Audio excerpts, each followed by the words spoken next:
I'll tell you a true story. A few months ago, I stayed at the Four Seasons in Las Vegas. It is a wonderful hotel. And the reason it's a wonderful hotel is not because of the fancy beds. Any hotel can go and buy a fancy bed. The reason it's a wonderful hotel is because of the people who work there. If you walk past somebody at the Four Seasons and they say hello to you, you get the feeling that they actually wanted to say hello to you. It's not that somebody told them that you have to say hello to all the customers, say hello to all the guests, right? You actually feel that they care. Now, in their lobby, they have a coffee stand. And one afternoon, I went to buy a cup of coffee, and there was a barista by the name of Noah who was serving me. Noah was fantastic. He was friendly and fun, and he was engaging with me, and I had so much fun buying a cup of coffee, I actually think I gave 100% tip, right? He was wonderful. So as is my nature, I asked Noah, do you like your job? And without skipping a beat, Noah says, I love my job. And so I followed up. I said, what is it that the Four Seasons is doing that would make you say to me, I love my job?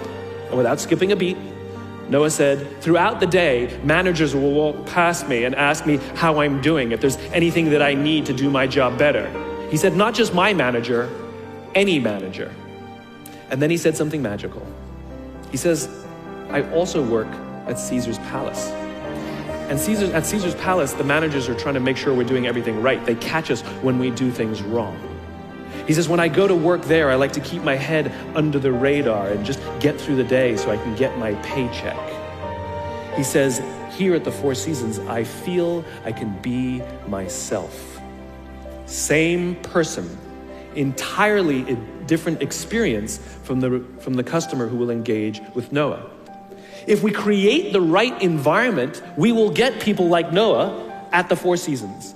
If we create the wrong environment, we will get people like Noah at Caesar's Palace. Do you know the quickest way to destroy trust and destroy cooperation in a business, literally in one day? Lay people off, and everyone gets scared. And forget about the people who lost their job. Think about the people who kept their jobs. Because every single decision a company makes is a piece of communication. And the company has just communicated to everybody else, this is not a meritocracy. We don't care how hard you work or how long you've worked here. If we miss our numbers and you happen to fall on the wrong side of the spreadsheet, I'm sorry, we cannot guarantee employment. In other words, we come to work every day afraid.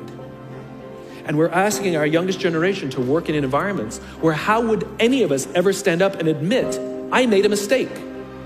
We're constantly being told, you have to be vulnerable. Leaders are vulnerable. What does that even mean? It doesn't mean you walk around crying, I'm vulnerable, right?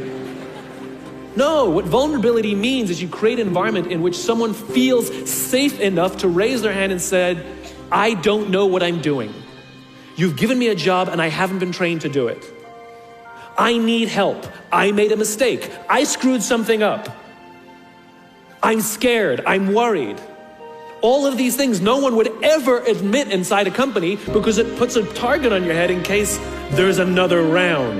And so we keep it to ourselves. And how can a company ever do well if nobody's ever willing to admit they made a mistake, that's scared, or they don't know what they're doing? And so we've literally created cultures in which every single day, everybody comes to work and lies, hides, and fakes. And we're asking our youngest generation to work and succeed and find themselves and build their confidence and overcome their addiction to technology and build strong relationships at work. We're asking them to do this, and these are the environments we've created. We keep saying to them, you're the future leaders. We're the leaders now. We're in control. What are we doing? This is what empathy means. It means if there's an entire generation struggling, maybe it's not them. It's like, you know, the only thing that the common factor in all my failed relationships? Me. Same thing. Well, we just can't get the right performance out of our people. Maybe it's you, right? It's not a generation. It's not them. They're not difficult or hard to understand. They're human beings like the rest of us, trying to find their way, trying to work in a place where they feel that someone cares about them as a human being. By the way, that's what we all want. In other words, it's not even generational. It's all of us. This is the practice of